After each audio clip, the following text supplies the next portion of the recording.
The bride ran on her wedding day. Only one man knew the real reason.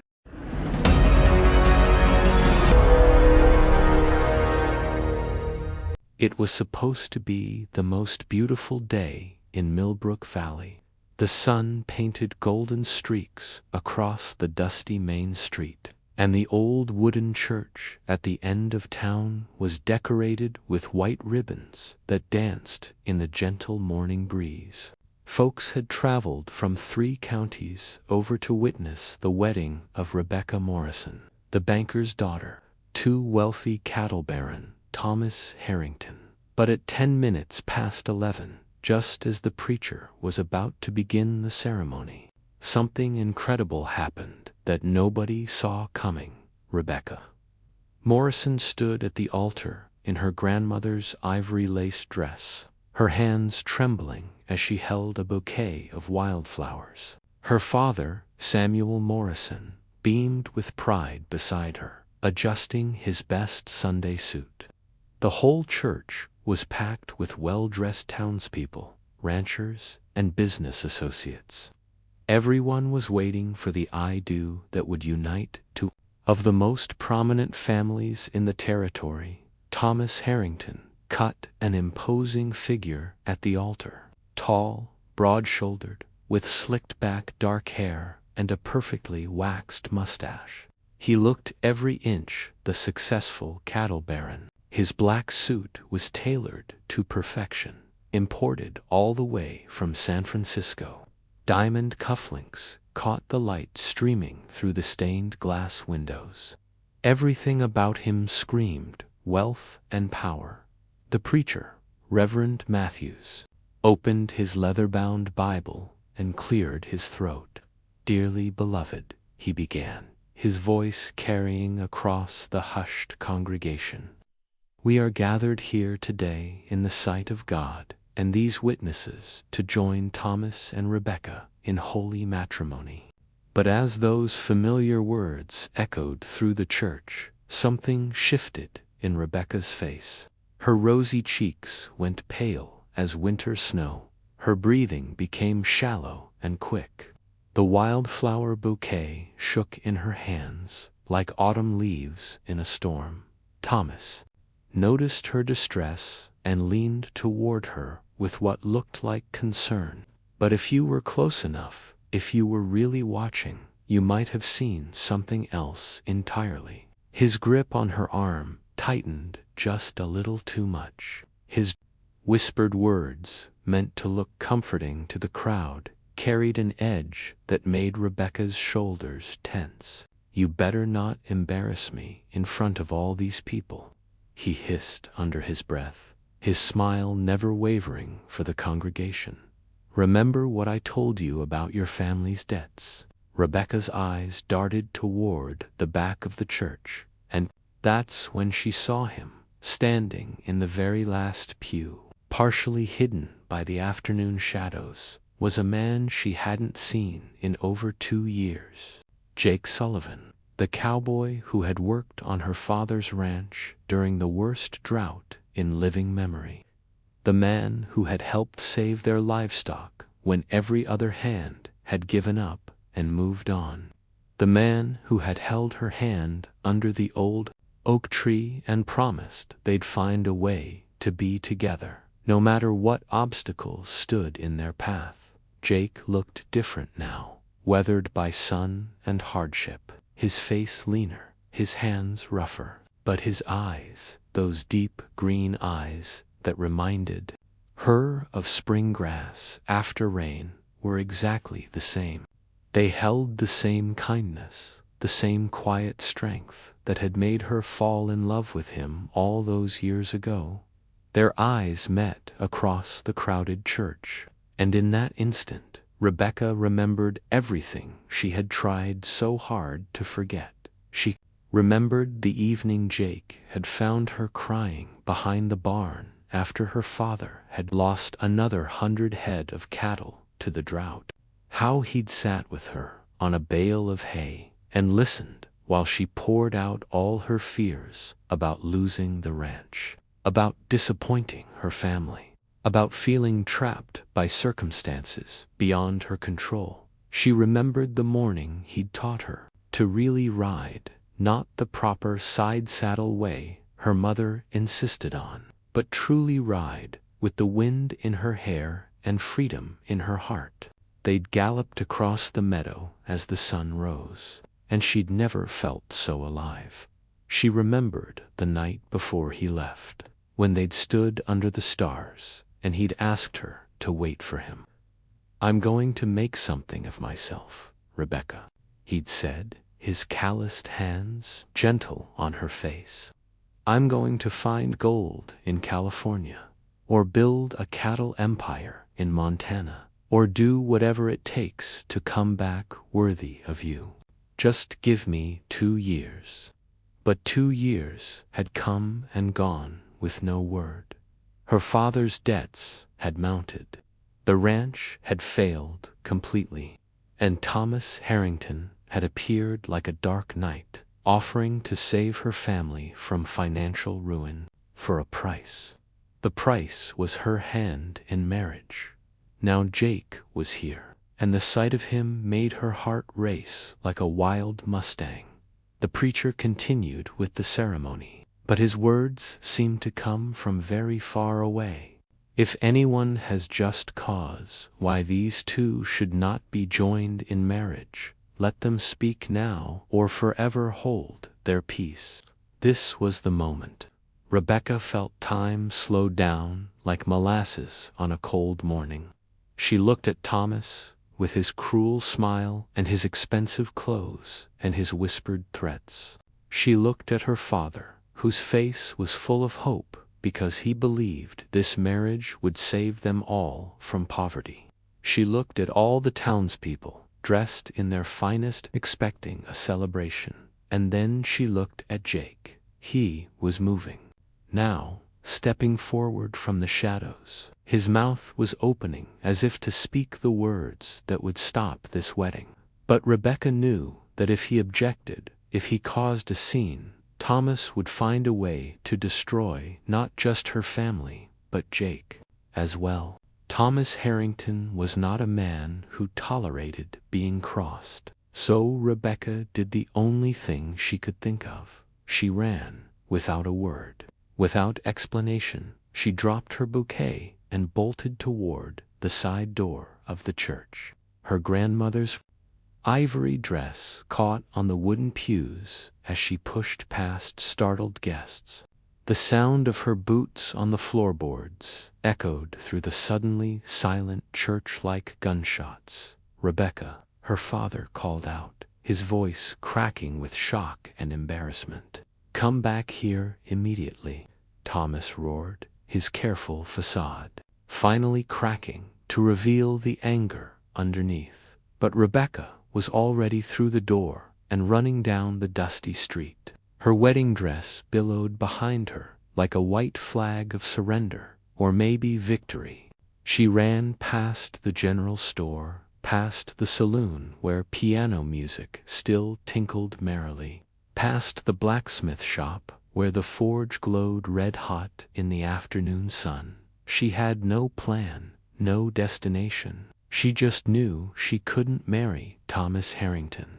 She couldn't spend her life with a man who threatened her family and smiled while doing it.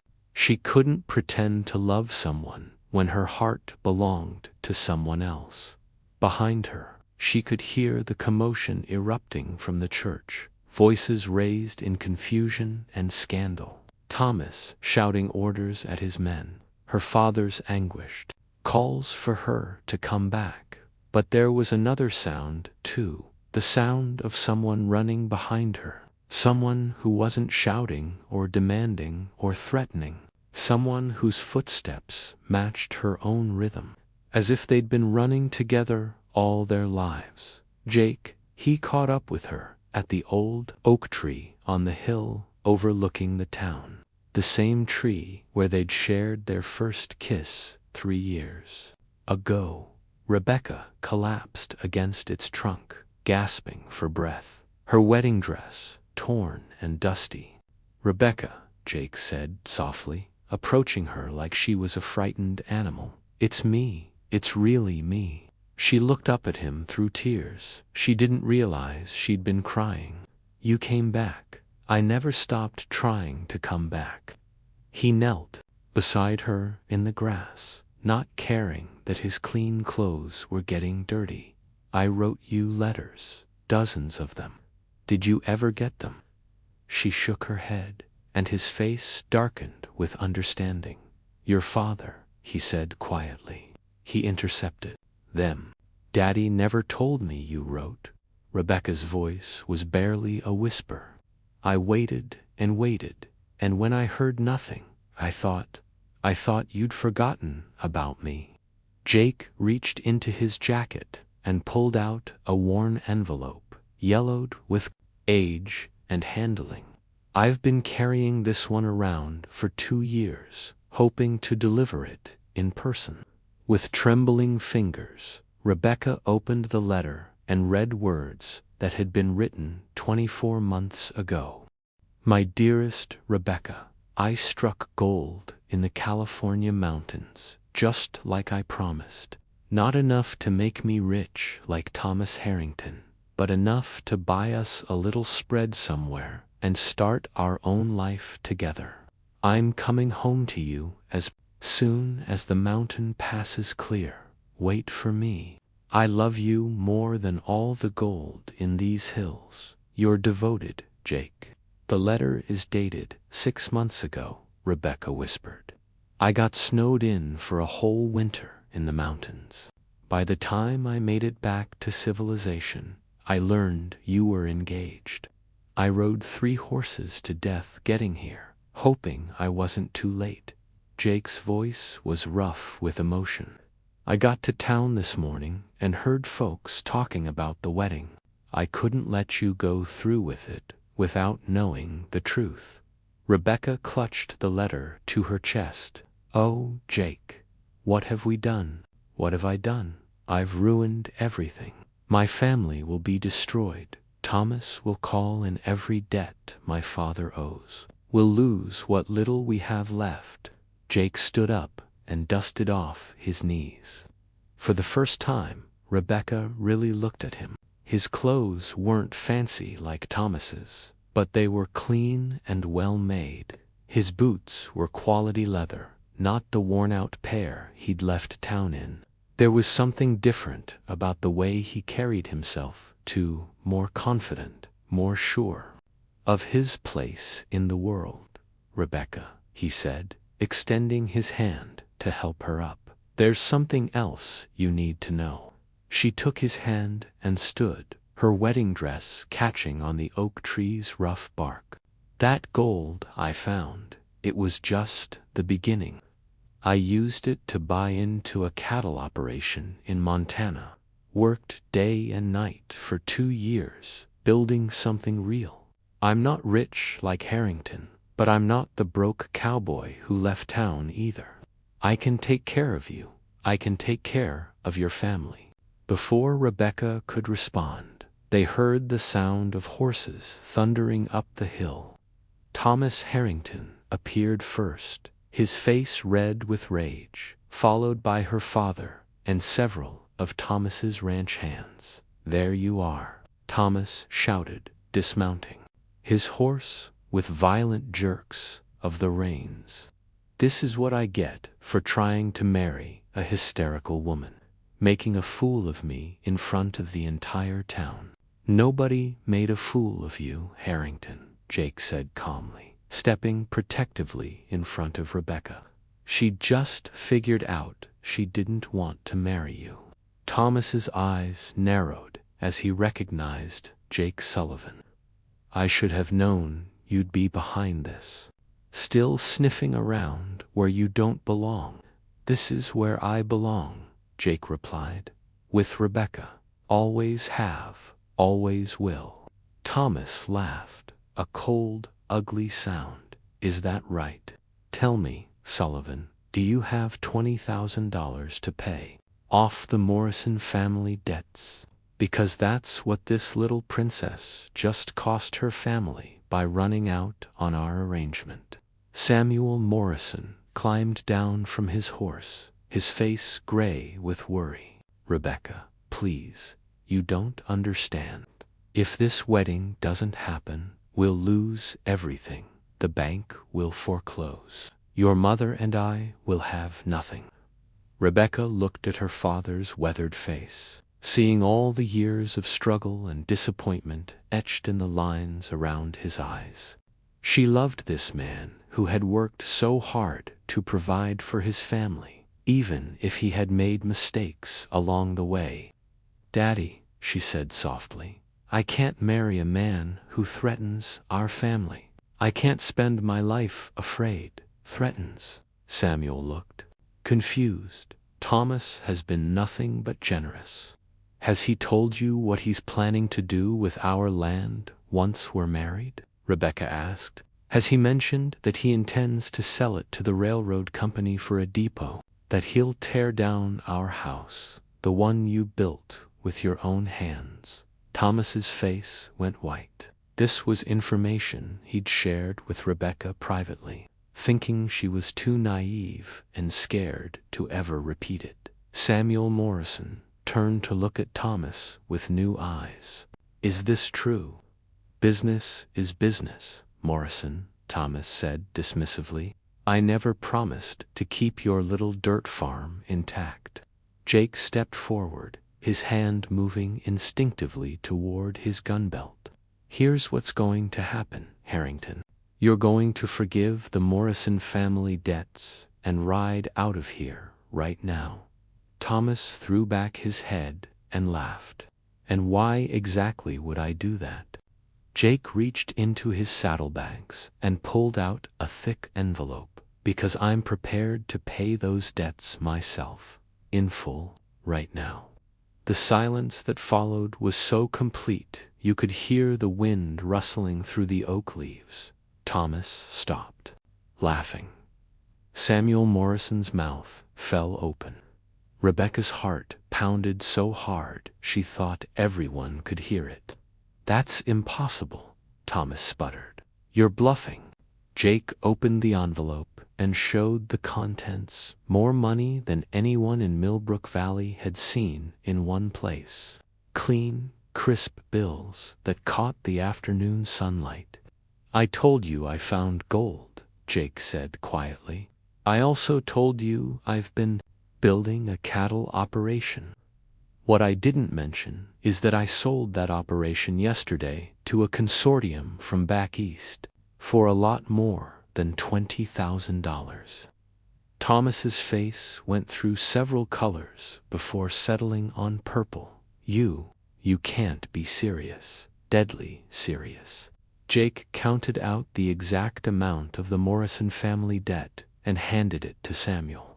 "This clears everything your family owes, every penny." Samuel Morrison stared at the money in his hands like he was holding a miracle. "There's one condition," Jake continued, his eyes never leaving Thomas. "Harrington here has to agree that this settles all debts and claims against the Morrison family forever, and he has to do it in front of witnesses." "I won't," Thomas began. "You will," Jake interrupted, "because if you don't, I'll ride into town and tell everyone exactly how you've been pressuring families with debt into selling their land for half what it's worth. I'll tell them about your arrangement with the railroad. I'll tell them how you threatened the woman you claimed to love." One of Thomas's ranch hands shifted uncomfortably in his saddle. These were men who had worked for Thomas for years, but they were also men with wives and daughters of their own. Thomas looked around at all the faces watching him, his own men, Samuel Morrison, Rebecca, and Jake. He was outnumbered, outmaneuvered, and most importantly, out of options. "Fine," he spat, "the debts are cleared. But don't think this is over, Sullivan." "Actually, it is," Jake said calmly, "because Rebecca and I are leaving today." Rebecca looked at him in surprise. "We are?" Jake turned to her with the gentlest smile. Only if you want to. I bought a beautiful ranch in Colorado. Green valleys, clear streams, mountains that touch the sky. It's everything we used to dream about, but it's just land without someone to share it with. For the third time that day, Rebecca felt her world spinning.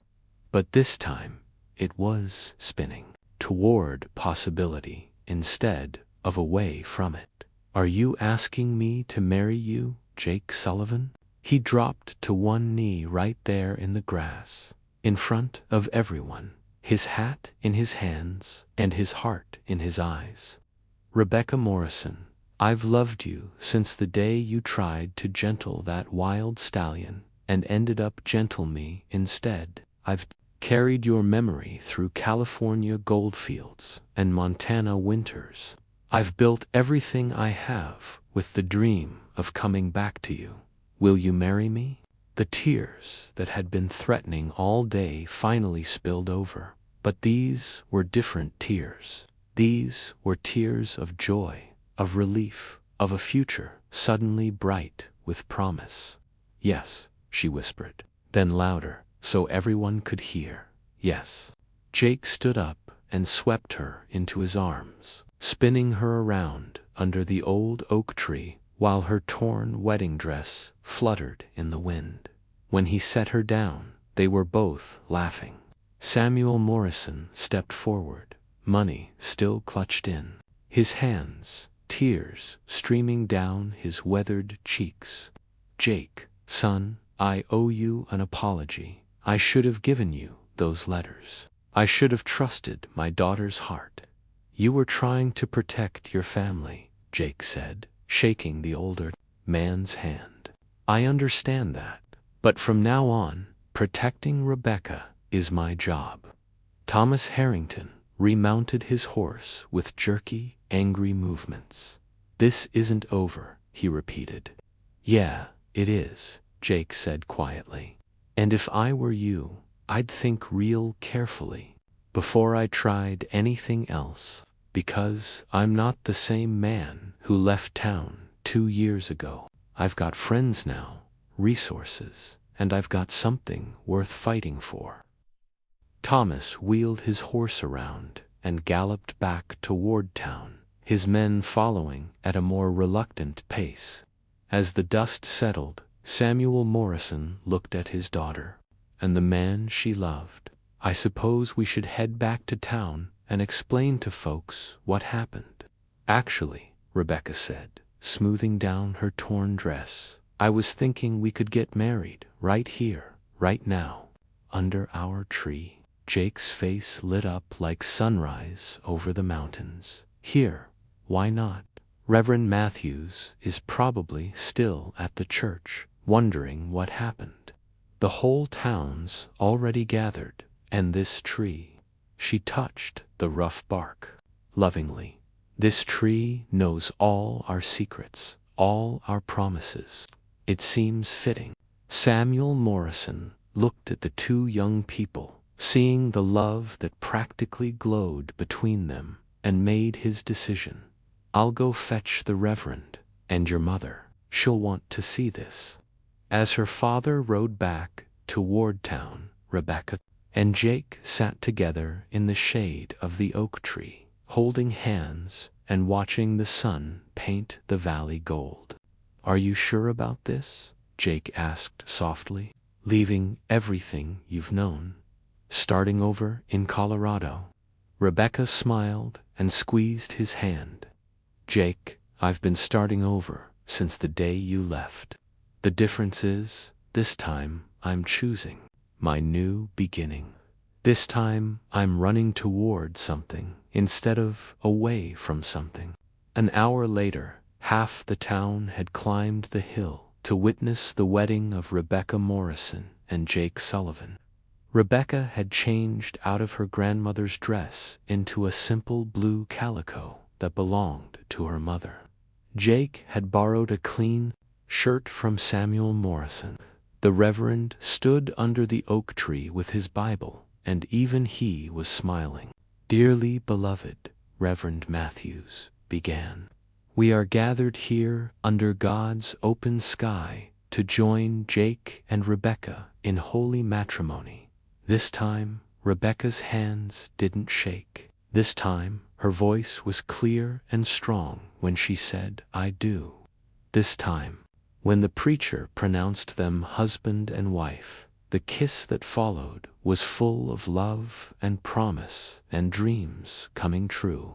As the sun set over Millbrook Valley, painting the sky in shades of pink and gold, the newlyweds danced to fiddle music under the stars. The whole town celebrated with them. Everyone who had come expecting one wedding and found themselves witnessing something much more beautiful, true love triumphing over fear. 3 days later, Jake and Rebekah Sullivan loaded their wagon and headed west toward Colorado. Samuel and Martha Morrison rode with them, ready to start fresh in a place where the land was green and the future was bright. As their wagon rolled out of Millbrook Valley, Rebekah turned for one last look at the oak tree on the hill. She could just make it out in the early morning light, standing strong and steady, keeping all their secrets safe. "Any regrets?" Jake asked, following her gaze. Rebekah settled back against his shoulder and smiled. "Only that I almost let fear make my choices for me. But then you showed up and reminded me what courage looks like." "What does courage look like?" he asked, his arm tightening around her. "Like running toward love instead of away from it," she said. "Like trusting your heart even when the world tells you to be practical. Like believing that sometimes the best things are worth waiting for." Jake kissed the top of her head as their wagon rolled toward the horizon. "Then I guess we're both pretty courageous." Behind them, Millbrook Valley grew smaller and smaller, until it was just a memory. But ahead of them stretched endless possibilities, green valleys, and a love that had survived separation, doubt, and the machinations of cruel men. Years later, when people told the story of the bride who ran on her wedding day, they always ended it the same way. Sometimes running away is really running toward exactly where you belong. And if you want to hear more stories like this one about love conquering fear and dreams coming true against all odds, you know what to do.